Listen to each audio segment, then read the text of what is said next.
Welcome to daily fact. आज हम discuss करेंगे वन हॉर्न रिहानो के बारे में। प्रीलिम्स के लिए टॉपिक बहुत इंपॉर्टेंट है। यहाँ से जो है वो क्वेश्चन जो है वो एग्जाम में आने के चांसेस जो है वो काफ़ी बन जाते हैं।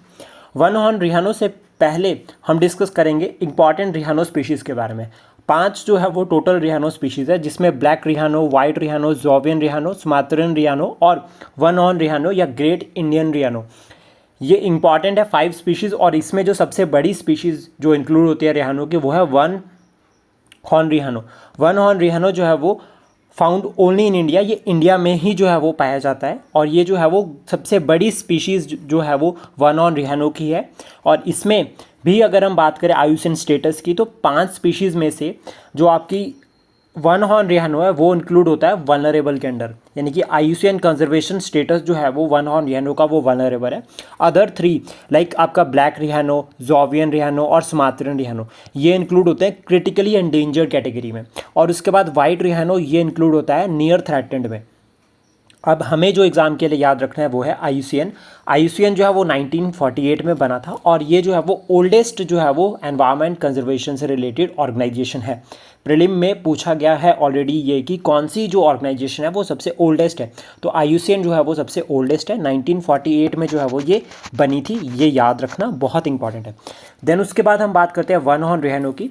तो ये तो क्लियर हो गया कि इसका जो आईयूसीएन स्टेटस है वो वल्नरेबल है।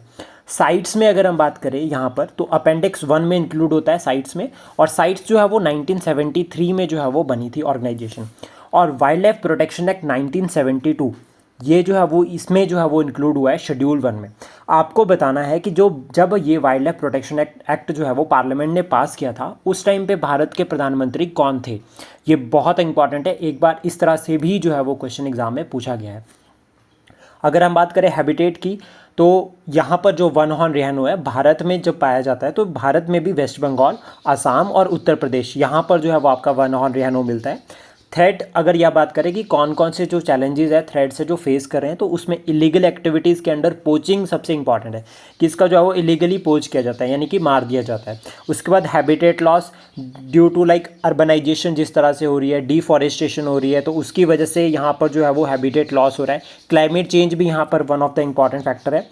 और दूसरा जो यहाँ पर इंपॉर्टेंट कारण आता है वो आता है जेनेटिक डाइवर्सिटी में डिक्रीज़, कि जो आपकी स्पीशीज़ है इसकी जो जेनेटिक डाइवर्सिटी है उसमें डिक्रीज़ हो रहा है, तो जिसकी वजह से भी जो है वो ये जो है वो पॉपुलेशन अब जो है वो कम होती जा रही है।